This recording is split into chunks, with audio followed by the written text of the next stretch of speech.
DIG ఒక lady, అక్కడ చాలామంది లేడీ పోలీస్ కానిస్టేబుల్స్ ఉన్నారు, లేడీ ఎస్ఐస్ ఉన్నారు.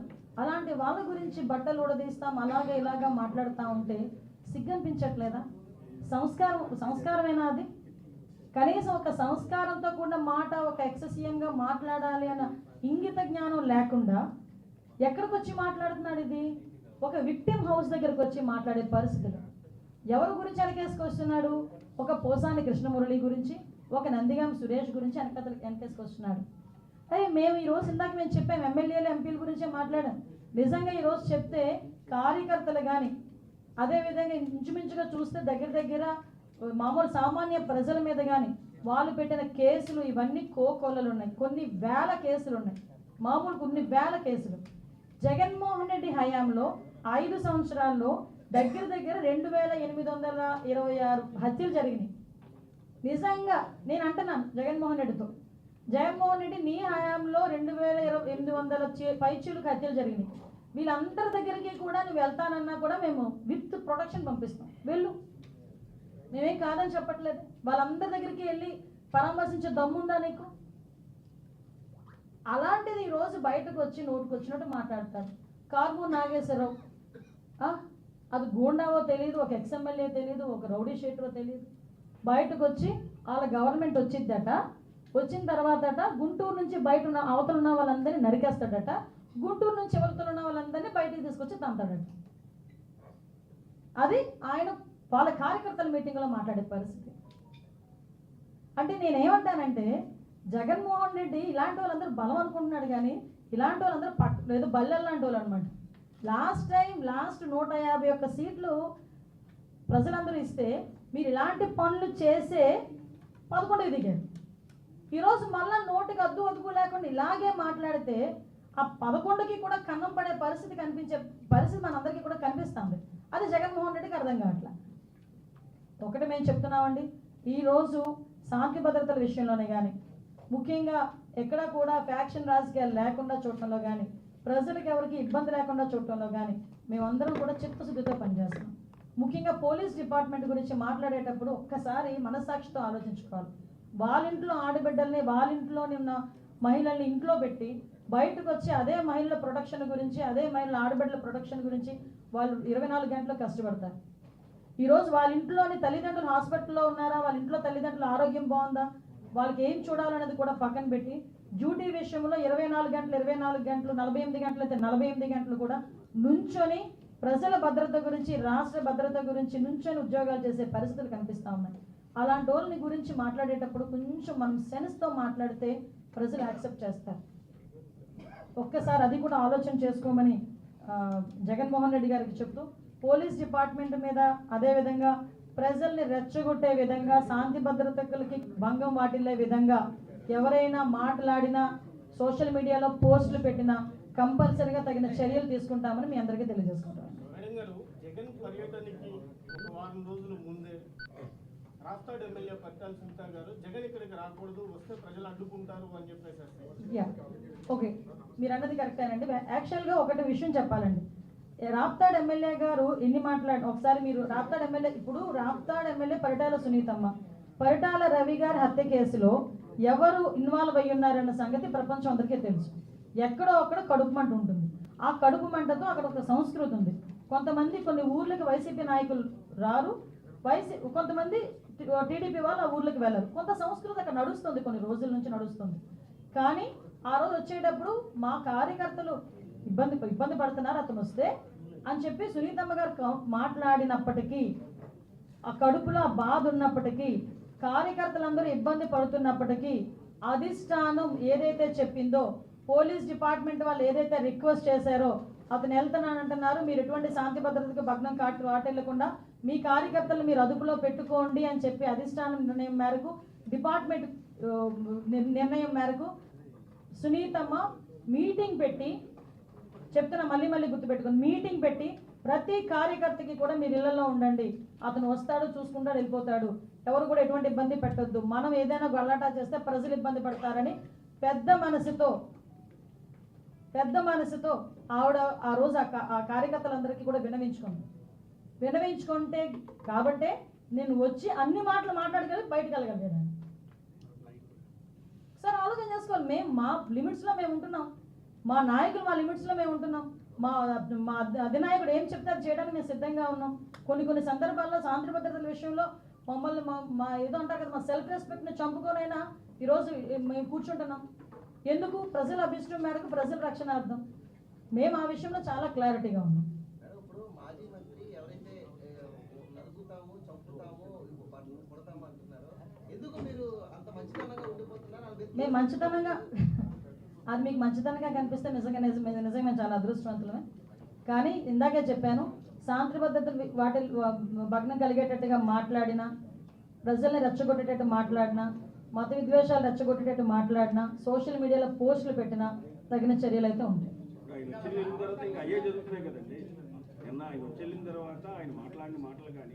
అదేనండి, మీకు విషయం ఏంటంటే వెళ్ళిన తర్వాత అవే జరుగుతున్నాయి. వాళ్ళకి క్లారిటీ ఇవ్వడానికి ఇది జరిగింది అని ఒక హోమ్ మినిస్టర్ పొజిషన్లో నేను వచ్చి కూర్చొని మాట్లాడుతున్నా. ఫర్దర్గా ఇంకా వాళ్ళు అదే పరిస్థితిలో ఉంటాయి కనుక చట్టం తన పని తను చేసుకుపోతుంది.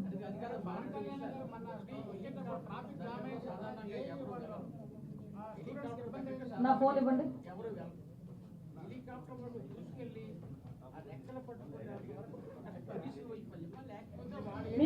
మీకు కొన్ని కావాలంటే నిన్న మా ఎస్పీ గారు కూడా కొన్ని వీడియోస్ పంపించారండి, మీకు తెలుసు. చెప్పండి.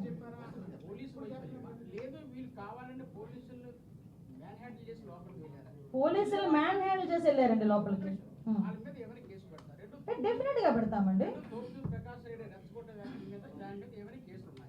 రెచ్చగొట్టే వ్యాఖ్యలు ఎవరు చేసినా కేసులు పెడతాం. ఇక్కడ ఇంకో విషయం చెప్తానండి, నేను ఆ పాయింట్ మిస్ అయ్యాను. యాక్చువల్గా ఇతను ఒక్కసారి చాపర్లో వస్తారు, మళ్ళీ తిరిగి చాపర్లో వెళ్ళరన్న సంగతి అక్కడున్న వాళ్ళ నాయకులకి ముందే తెలుసు. అక్కడ మనకి ఆ మీటింగ్ స్పాట్ దగ్గర తలసిల రఘురామ్ గారు, విశ్వేశ్వరరెడ్డి గారు, అదేవిధంగా సాంబశివారెడ్డి వీళ్ళు ముగ్గురు మాట్లాడుకుంటుంటే విశ్వేశ్వరరెడ్డి గారు వాళ్ళ అనుచరుడు వచ్చి, మనం ఎందుకు ఇక్కడ ఆయన విక్టిమ్ హౌస్కి వచ్చారు, మళ్ళీ చాపర్ దగ్గరికి వెళ్ళిపోతారు కదా, మనం చాపర్ దగ్గరికి వెళ్ళిపోదాం పదండి అని అడిగాడు. అడిగితే విశ్వేశ్వరరెడ్డి చెప్పిన మాట ఏంటంటే, చాపర్ దగ్గరికి నీకు తెలియదా, ఆయన చాపర్లో వెళ్దు, ఆయన బై రోడ్ వెళ్తాడు. బై రోడ్ చాపర్లో వెళ్ళాలి అనుకున్న వ్యక్తి వితిన్ 10 minutes 15 minutesలో నేను రోడ్డు మీద వెళ్తానంటే జనాలు ఎవరైనా పోగేయగలరా? వితిన్ 15 minutesలో దారి పొడుగునా కావాలని వాళ్ళ నాయకులను పెట్టుకొని చేశాడు. దీనికి ఎందుకు నేను ఇంత పర్టికులర్గా చెప్తున్నామంటే, ఫస్ట్ ఆఫ్ ఆల్ వీళ్ళు ఫస్ట్ ఒక హెలీప్యాడ్కి వాళ్ళు పర్మిషన్ అడిగారు. అది 9 kilometers దూరంలో ఉన్న హెలీప్యాడ్. దానికి పర్మిషన్ ఇవ్వమని చెప్పి మేము చెప్పి దగ్గరలో హెలీప్యాడ్ పెట్టుకోమని చెప్పి క్లియర్గా ఎందుకు ఇవ్వము, అక్కడ పర్మిషన్ ఇవ్వకూడదు అన్నది కూడా లోకల్ ఎస్పీ చాలా క్లియర్గా నాయకులకు చెప్పారు. 9 kilometers అంటే మధ్యలో 2-3 villages ఉన్నాయి, చాలా నేరో రోడ్డు పక్కన చెరువులు ఉన్నాయి, కొంత వరి పొలాలు ఉన్నాయి, అదేవిధంగా 2-3 కొంచెం క్రిటికల్ సెన్సిటివ్ విలేజెస్ ఉన్నాయి. ఆ విలేజెస్ మధ్య నుంచి వెళ్తే కనుక విఐపికి ప్రాబ్లము, అక్కడ ఏదైనా లా అండ్ ఆర్డర్ ఇష్యూ జరగచ్చు, కాబట్టి మీరు నియర్ బై హెలిప్యాడ్ దగ్గర పెట్టుకోండి అని చెప్పి క్లియర్ చేసి, ఆ బ్యారికేడ్ సిస్టమ్ కూడా బాగాలేదు, బ్యారికేడ్ సిస్టమ్ చాలా వీక్గా ఉంది అని చెప్పి కూడా మేము ఇన్ఫార్మ్ చేసినప్పటికీ కూడా వాళ్ళు బ్యారికేడ్ సిస్టమ్ క్లియర్గా పెట్టుకోవాలి. అంటే ఇప్పుడు మళ్ళీ తిరిగి వచ్చి భద్రతా వైఫల్యం అంటే అది వీళ్ళేమో వందల కొద్ది జనాలేమో సమీకరించుకున్నారు, అది డబ్బులు ఇచ్చి తెప్పించుకున్నారో, ఒరిజినల్గా వచ్చారో, బయట నుంచి వచ్చారో, ఏ నియోజకవర్గాల నుంచి వచ్చారో నెక్స్ట్ ఇష్యూ. కానీ జనాలు అయితే కొంతమంది వచ్చి లిటరల్లీ తోసుకుంటూ ముందుకు వచ్చారు. అసలు నాకు ఇప్పటికీ అర్థం కాదండి, అంటే ఒక హెలీప్యాడ్ దగ్గరికి మనం ఎంతమంది, ఈ ఫోటో ఒకసారి చూస్తే కనబట్టలేదా? నేను మీకు పంపిస్తాను. ఈ ఫోటో, ఇది హెలీప్యాడ్ దగ్గర మనుషులు ఉండే పరిస్థితి, చాపర్ దగ్గర. ఒకసారి ఆలోచన చేసుకోవాలి. ఇవన్నీ డాట్స్ అన్ని కనెక్ట్ చేస్తే కంపల్సరీ చాపర్లో వన్ సైడే రావడానికి సిద్ధపడే వచ్చాడండి. మేము అందుకేనండి 1100 మందిని పెట్టాము. 1100 మందిని పెట్టడం జరిగింది. వాళ్ళు వాట్సాప్స్లో మెసేజ్లు పెట్టుకుంటుంటే ముందు రోజు ఎస్పీ అప్పీల్ చేయడం జరిగింది. అప్పీల్ చేసాం. ఏమంటే మేము ఎక్కడా కూడా ఎవరిని హౌస్ అరెస్టులు చేయలేదండి, నిర్బంధించలేదండి. వాళ్ళు స్వచ్ఛందంగా వస్తారా లేదా తర్వాత విషయం పక్కన పెడితే, వాళ్ళు పూలప్ చేసుకున్నా కూడా కొంచెం జాగ్రత్తగా మెయింటైన్ చేయండి. అక్కడ వచ్చేది మీ నాయకుడు, రేపు పొద్దున ఏదైనా శాంతి భద్రతకు విఘాతం కలిగించవచ్చు అని చాలా క్లియర్గా ఎస్పీ గారు అప్పీల్ పెట్టారు. ముందు రోజు మీడియాలో మాట్లాడారు, ఆ నాయకులు పిలిపించి మాట్లాడారు. అక్కడ బ్యారికేడ్స్ కూడా బాగాలేవని చెప్పింది ఆవిడ. 14 minutes అండి. క్లియర్. నా ఒక్కటే, అన్ని పక్కన పెట్టండి, టైమింగ్ అవన్నీ కాదు. విఐపిని తీసుకెళ్ళడానికి పనికిరాని చాపరు పైలట్ ఎలా తీసుకెళ్ళిపోయి అక్కడ ల్యాండ్ చేశాడు? ఒకసారి ఆలోచించండి. దీని మీద కూడా సమగ్రంగా దర్యాప్తు చేస్తున్నాం. అది కాదు మేడం, ఇదే ఫస్ట్ ఇన్సిడెంట్ కాదు కదా మేడం. పదే పదే జగన్మోహన్ రెడ్డి ఎక్కడికి వెళ్ళినా పోలీసుల మీద విమర్శలు చేస్తానే ఉన్నాడు. వైసీపీ జగన్మోహన్ రెడ్డికి చుట్టూను 900 మంది 5 సంవత్సరాలు ఎలా అయిపోయిందంటే చుట్టూ 900 మంది పోలీసులు, 2000 మంది పోలీసులు, పరదాలు, 5 సంవత్సరాలు అలవాటు అయిపోయాయి. పాపం ప్రతిపక్షంలోకి వచ్చిన తర్వాత, పులివెందుల ఎమ్మెల్యే అయిన తర్వాత పోలీసుల మీద బెంగ కొద్ది మాట్లాడుతున్నారో ఏంటో నాకు అర్థం కావట్లేదు. కానీ ఒకటి మాత్రం క్లియర్గా చెప్తానండి, పోలీసులు మాట్లాడితే పోలీస్ పోలీస్ పోలీస్ అని పోలీసుల మీద దుమ్మతి పోయడం అనేది మంచిది కాదు. నేను అందుకే చాలా క్లియర్గా ఎంతమంది పోలీసులు పెట్టాము. ఈ రోజుకి ఏమండి, జగన్మోహన్ రెడ్డి గారు ఎక్స్ సీఎం హోదాలో ఉన్నారు కాబట్టి వాళ్ళ భార్యకి సెక్యూరిటీ ఇస్తున్నాం, వాళ్ళ తల్లి గారికి సెక్యూరిటీ ఇస్తున్నాం, వాళ్ళ చెల్లికి సెక్యూరిటీ ఇస్తున్నాం. మేము ప్రతిపక్షంలో ఉండేటప్పుడు బ్రాహ్మణి గారికి సెక్యూరిటీ తీసేశారు, లోకేష్ గారికి సెక్యూరిటీ తీసేశారు, చంద్రబాబు నాయుడు గారికి సెక్యూరిటీ తగ్గించేయమని చెప్పి తగ్గించేస్తే మేము మళ్ళీ సెంట్రల్ గవర్నమెంట్లో మళ్ళీ విషయం చెప్పి ఆయనకి మళ్ళీ ఆయన సెక్యూరిటీ పెంచుకోవాల్సిన అవసరం వచ్చింది. అంటే ఇప్పుడు చంద్రబాబు సీఎం కదా, ఎంతమంది సెక్యూరిటీ ఉంటారని ఆయన? ఎవరికండి? చంద్రబాబు ఆయన జెడ్ ప్లస్ సెక్యూరిటీ అండి. కాదు, చంద్రబాబు ఒక ప్రాంతానికి రైతుకి ఇప్పుడు ఎంతమంది మొత్తం ఉంటారు? యాక్చువల్గా ఒక సీఎం సెక్యూరిటీకి వెళ్తే మొత్తం చుట్టుపక్కల ఉన్న ఎస్పీని వీళ్ళందరినీ కోఆర్డినేట్ చేసుకుని అక్కడ సిచ్యువేషన్ బట్టి, ఒకవేళ బహిరంగ మీటింగ్ అనుకోండి ఇంచుమించు ఒక 1000 మంది వరకు మేము డిప్లాయ్ చేస్తాం. అదే చిన్న మీటింగ్ అనుకోండి చుట్టుపక్కలంతా జాగ్రత్తగా చేసుకుని, ఈ మధ్యన మీరు అబ్జర్వ్ చేశారో లేదో చంద్రబాబు నాయుడు గారి ఇంటి దగ్గర కూడా సెక్యూరిటీ తగ్గించి డ్రోన్స్ సర్వేలెన్సెస్ మేము పెట్టుకున్నాం. అదేవిధంగా ఇక్కడ కూడా ఎక్కడైనా డ్రోన్స్ సర్వేలెన్సెస్ పెట్టుకుంటున్నాం, సీసీ కెమెరా సర్వేలెన్సెస్ పెట్టుకుంటున్నాం. అంటే ఫిజికల్గా పోలీసింగ్ చేసే బదులు ఇన్విజిబుల్ పోలీసింగ్ కూడా మేము దృష్టి పెట్టి చేస్తున్నాం. పెంచలేదండి, దయచేసి మీరు అదే నేను ఇందాక కూడా చాలా క్లియర్గా చెప్పాం. మీరు దయచేసి మీరు అర్థం చేసుకోవాలి, అక్కడున్న సెన్సిటివిటీ బట్టి, అక్కడున్న పరిస్థితులను బట్టి అక్కడ కంపల్సరీ మాకు వచ్చిన, ఇందాక మీరు అడిగారు ఇంటెలిజెన్స్ రిపోర్ట్ ఉందా లేదా అని అడిగారు, మాకున్న రిపోర్ట్ను బట్టి ఎక్కువ మందిని కొంచెం మొబిలైజ్ చేస్తున్నారు, డబ్బులు ఇచ్చి తీసుకొస్తున్నారు కాబట్టి అక్కడ ఏదైనా గలాటా సృష్టించడానికి రెడీ అవుతారు. ఎందుకంటే మాకు పూర్వ అనుభవం ఉందబ్బా, గొడ్డల గతి మొదలైంది, తర్వాత కోడికత్తి వచ్చింది, తర్వాత గులకరాయి వచ్చింది, ఇప్పుడు హెలికాప్టర్ వస్తుంది మేము కనుక చూసుకోకపోతే. భవిష్యత్తులో ఇటువంటి ఏమైనా వాళ్ళు అంటారబ్బా, వాళ్ళు నేను అందుకే క్లియర్గా చెప్పాను, నేను చాలా క్లియర్గా ఎంతమంది పోలీసులు పెట్టాము, ఎంతమంది పోలీసులు ఎక్కడెక్కడ పనిచేశారు, అదేవిధంగా ఎంతమంది పోలీసులు వీళ్ళు కొట్టి లోపలికి వచ్చారు, అన్నీ కూడా సీసీ కెమెరాస్లోని డ్రోన్స్లోని అన్నీ క్లియర్గా ఉన్నాయండి. అది మాత్రం నిజం, ఎవరైనా పోలీసులు కొట్టిన సందర్భంగానే అక్కడికి మా భద్రతా వలయంలోకి ఇంచుమించుగా ఆ చాపర్ దగ్గరికి వచ్చిన వాళ్ళందరి దగ్గర అందరి డీటెయిల్స్ మా దగ్గర ఉన్నాయి. భవిష్యత్తులో ట్రాఫిక్ అనేది హైవే రోడ్లో గంటల కొద్ది జిఎస్పీ వస్తే ఆఫీసేవాడు, చాలా ప్రాబ్లమ్స్ కూడా ఫేస్ చేస్తారు, మీరు కూడా విమర్శించారు అప్పట్లో. సేమ్ అదే ప్రాబ్లం సార్ సారీ, ఈ విషయంలో మీకు కూడా నేను క్లారిటీ ఇవ్వాలి. నిన్నే చాలా క్లియర్గా సిపి గారు కూడా ప్రెస్ మీట్ పెట్టున్నారండి. మేము ఏదైతే అది ఇమీడియట్గా అక్కడ నిజమా కాదా ఏంటి విషయం అని చెప్పేసి మేము చాలా ట్రాన్స్పరెన్సీగా మేము దాన్ని ఎంక్వైరీ చేసుకున్నాము. అసలు యాక్చువల్గా డిప్యూటీ సీఎం గారు కానీ సీఎం గారు కానీ నేను ప్రత్యక్ష సాక్షి, వాళ్ళు ఎక్కడికైనా వెళ్ళేటప్పుడు 1 సిగ్నల్ ఆపుతారండి, అంతే 1 సిగ్నల్, అది కూడా ఆపొద్దని వాళ్ళ భద్రతల విషయంలో 1 సిగ్నల్ అంతే తప్పించి 2-3 సిగ్నల్స్ ఆపే పరిస్థితి అయితే లేదు. కాబట్టి అక్కడ మేము వాళ్ళ ఫోన్ నెంబర్స్ కూడా తీసుకొని వాళ్ళ లొకేషన్స్ కూడా మేము ఐడెంటిఫై చేసుకున్నాం.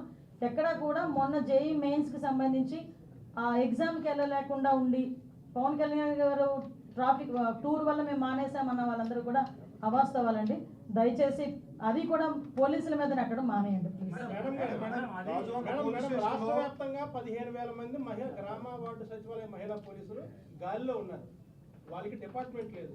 మీరు మంత్రిగా అయిన తర్వాత ఇష్యూని అసెంబ్లీలో రేస్ చేశారు, డీజీపీ దగ్గర పెట్టారు, స్టిల్ ఇవాళకి కూడా వాళ్ళకి డిపార్ట్మెంట్ లేదు.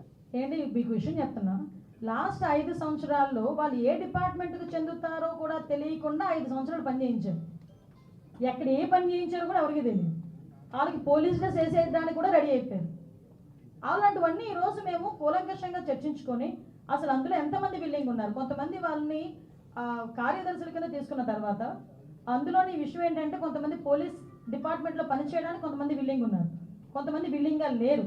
సో విల్లింగ్లో ఎంతమంది ఉన్నారు, విల్లింగ్ ఎంతమంది లేరు అనేది కేటగరైజేషన్ చేసుకుని వాళ్ళు ఏ పొజిషన్స్లో పెట్టాలి, ఏ పనులకు వాళ్ళని ఉపయోగించుకోవాలన్నది గవర్నమెంట్ ఎక్సర్సైజ్ చేస్తుంది.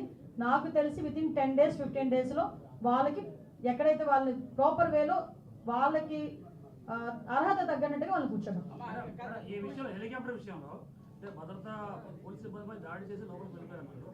అంతమంది వచ్చినా సరే ఆ ముందుగా గుర్తించే ఇంటెలిజెన్స్ భయపడినామా లేకపోతే భద్రతా వలయం బలహీనంగా ఉందా? అమ్మా మీకు విషయం చెప్తున్నాను. ఒక ఎక్స్ సీఎం వచ్చినప్పుడు భద్రత అనేది బ్యారికేడ్స్ అనేవి వాళ్ళు సొంతంగా వేసుకుంటారు. వాళ్ళు వేసుకోవాలి బ్యారికేడ్స్ అని. మేము సెక్యూరిటీ ఇస్తాం. లేకపోతే ఇంతకుముందు చంద్రబాబు నాయుడు గారు టూర్ ప్రోగ్రామ్కి వచ్చిన నా పాయకరపేటలో కూడా టూర్ ప్రోగ్రామ్ చేశారు చంద్రబాబు నాయుడు గారు. హెలిప్యాడ్ మేమే రెడీ చేసుకున్నాము, బ్యారికేడ్స్ మేమే వేసుకున్నాము. మరి అప్పుడు జరగని విషయాలు ఇప్పుడు ఎందుకు జరుగుతున్నాయి? ఎన్నిసార్లు చంద్రబాబు నాయుడు గారు ఎక్కడెక్కడికి వెళ్ళలేదు, ఎన్నిసార్లు హెలికాప్టర్లో రాలేదు, చాపర్లో రాలేదు చంద్రబాబు నాయుడు గారు. మరి ఆ రోజు జరగని ఇవన్నీ ఇప్పుడు ఎందుకు జరుగుతున్నాయి? ఆ రోజు కనీసం పోలీసు కూడా కనిపించేవాడు కాదే. నేను ఏమంటానంటే ఈ రోజు మేము దేనికి రిస్ట్రిక్ట్ చేయట్లేదండి. ఇంతకు ముందు జగన్మోహన్ రెడ్డి ఒక శంకుస్థాపనకు వస్తున్నాడన్న తెలుగుదేశం పార్టీ నాయకులందరినీ కూడా ప్రివెంటివ్ అరెస్ట్ కానీ హౌస్ అరెస్టులు కానీ చేసిన పరిస్థితి. ఈరోజు మేము అలా ఏం చేయట్లేదు కదా. ఈరోజు అతని గురించి మేము చాలా క్లియర్గా 1100 ఇన్ఫర్మేషన్ ఉంది కాబట్టి 1100 మంది పోలీసుల్ని మేము ఒక డిప్లాయ్ చేసుకున్నాం. అక్కడ డిప్లాయ్ చేసుకున్నప్పటికీ కూడా పోలీసుల్ని అది ప్రీ ప్లాన్డ్. మీకు ఇంటెన్షనల్గా జరిగింది అంటే ఒక రకంగా ఉంటుంది, బై మిస్టేక్ జరిగిందంటే ఒక రకంగా ఉంటుంది. ఎవరు దాడి చేస్తారో ఎందుకు చూస్తూ ఊరుకుంటామండి? ఇంటెలిజెన్స్ రిపోర్ట్ ఉంది కదండి. సారీ, ఇంటెలిజెన్స్ రిపోర్ట్ మీకు ఉంది, డ్రోన్ సర్వేలెన్స్ ఉంది, సీసీ కెమెరా సర్వేలెన్స్ ఉంది, టోటల్ అబ్జర్వేషన్ మొత్తం ఒక సెకండ్ వివిఐపి ప్రోగ్రామ్ లో మీకు టోటల్ ఇంటెలిజెన్స్ రిపోర్ట్ ఉంది. ఇంటెలిజెన్స్ రిపోర్ట్ ఉన్నప్పుడు అక్కడ భద్రతా వైఫల్యం ఏ రకంగా జరిగిందని మీకు భావిస్తుంది. మీకు విషయం చెప్పనా? పులివెందల ఎమ్మెల్యే 1+1 సెక్యూరిటీ ఒక ఎమ్మెల్యేకి ఇచ్చారు 1+1 సెక్యూరిటీ. లేదు అతను ఏదైనా నక్సల్ ప్రభావిత ప్రాంతాల్లో కానీ అతను ఏదైనా థ్రెట్ ఉందనుకుంటే 2+2, ఎగ్జాక్ట్లీ 2+2. ఓకే, అతనికి కేవలం ఎక్స్ సీఎం అన్న ఒకే ఒక కారణంతో Z+ ఇచ్చాం. ముందు ఇంటెలిజెన్స్ రిపోర్ట్స్ వీళ్ళు రెచ్చగొట్టే ధోరణిలో ఉన్నారు, ప్రీ ప్లాన్డ్గా ఏదో ఇబ్బంది కలగజేసేటట్టు ఉన్నారు, ఫ్యాక్షన్ని వీళ్ళు తిరిగి ప్రమోట్ చేసేటట్టుగానే ఉన్నారని మాకు రిపోర్ట్ ఉంది. కాబట్టే 1100 మందిని ఎందుకు పెడతామంటే మాకేంటి అవసరం అండి? మాకేంటి అవసరం? అది జగన్మోహన్ రెడ్డి చుట్టూ వలయంలో నుంచోడానికి 1100 మంది కాదు. అక్కడ విఐపీకి ఏమీ జరగకూడదు, అక్కడ లా అండ్ ఆర్డర్ ఇష్యూస్ ఏమీ జరగకూడదు. అక్కడ వాళ్ళ లోకల్ ఏమండి లాస్ట్ కోడికత్తి శ్రీను నేను వైసీపీ అభిమాని అన్నాడు, మొన్న గులకరాయి నేను వైసీపీ అభిమాని అన్నాడు, సొంతంగా గొడ్డలి సొంత బాబాయ్. అంటే ఇలాంటి సిచ్యువేషన్స్ ఉంటాయని మేము ముందుగానే ఊహించుకొని అక్కడ ఇబ్బంది రాకుండా చూసుకోవడానికని మేము అన్నీ పెట్టుకుంటే అవును డ్రోన్ పెట్టాము. అందువల్ల ఇప్పుడు అన్నీ మాకు వచ్చినాయి. డ్రోన్ సర్వేలెన్సెస్ పెట్టాము, బాడీ వాన్స్ కెమెరాస్ పెట్టాము, రోప్ పార్టీ ఇచ్చాము, అంబులెన్స్ పెట్టాము, గన్స్ పెట్టాము. అక్కడ ఇన్ని మేము భద్రత మేము పెట్టుకున్నాం. వాళ్ళు కావాలని తోసుకొని వెళ్ళి అక్కడికి వెళ్ళి ఇబ్బంది పెట్టి అది కూడా లైట్ ఎయిర్ క్రాక్ గుర్తించారు. లైట్ వెయిట్ బా నేను చెప్తున్నాను కదా, ప్రతి ఒక్కరు ఒక్కొక్కరు అడుగుతున్నారు. ఇంత భద్రత ఏర్పాటు చేసినప్పటికీ హెలికాప్టర్ వరకు ఎలా వెళ్ళగలిగారు? అంటే ఏంటి మీ ఉద్దేశం ఏంటి? ఒక్కొక్క మనిషికి ఒక్కొక్క పోలీసుని పెట్టాలా మేము? మరి మీరు మాట్లాడేటప్పుడు దయచేసి అక్కడ ఎంతమంది పోలీసులు 250 మంది పోలీసులు మేము డిప్లాయ్ చేస్తే ఒక హెలిప్యాడ్ దగ్గర వాళ్ళు ఇంచుమించుగా ఒక 600-700 మంది వచ్చినప్పుడు తోసుకొని వెళ్తున్నారు. తోసుకొని వాళ్ళు కావాలని చెయ్యాలనుకునేటప్పుడు ఎవడైనా చేస్తాడబ్బా? 250 మందిని హెలికాప్టర్ చుట్టుపక్కల ప్రాంతాల్లోనూ పెట్టాము అంటున్నారు మీరు, మీరే చెప్పారు. అంతమంది ఒకేసారి వస్తున్నప్పుడు ఎందుకు చర్యలు తీసుకోవట్లేదు అనేది. చర్యలు ఏంటి అంటే అయిపోయి ఇప్పుడు జరిగింది కాబట్టి జరిగిందని సంగతి చెప్తున్నాం. ఒకటి మేము చెప్తున్నాం అండి, అంతమంది వచ్చిన విఐపి ఒక్క చెయ్యి ఒకటి పడలే విఐపి మీద. అక్కడెక్కడ ఎటువంటి గొడవలు జరగల. అక్కడ వాళ్ళు ఎంత ప్రయత్నం చేసినా బికాస్ ఆఫ్ పోలీస్ ఓన్లీ అక్కడ వాళ్ళు ఎంత ప్రయత్నం చేసినా గలాటా సృష్టిద్దామని మాట్లాడుకున్నా, ఆఖరికి బై రోడ్ వెళ్దామని ముందే వాళ్ళు ప్రయాణం చేసుకుని బయటకు వచ్చినా ఎక్కడా కూడా ఇంత ఇన్సిడెంట్ జరగకుండా సేఫ్గా విఐపిని కర్ణాటక బెంగళూరు ఇంటికి చేర్చాం. అది పోలీస్ అంటే. దాని గురించి మాట్లాడండి. ఏం ఆంక్షలు లేవండి, మేము ఎందుకు ఆంక్షలు పెడతాం? ప్రజాస్వామ్యం ఇది.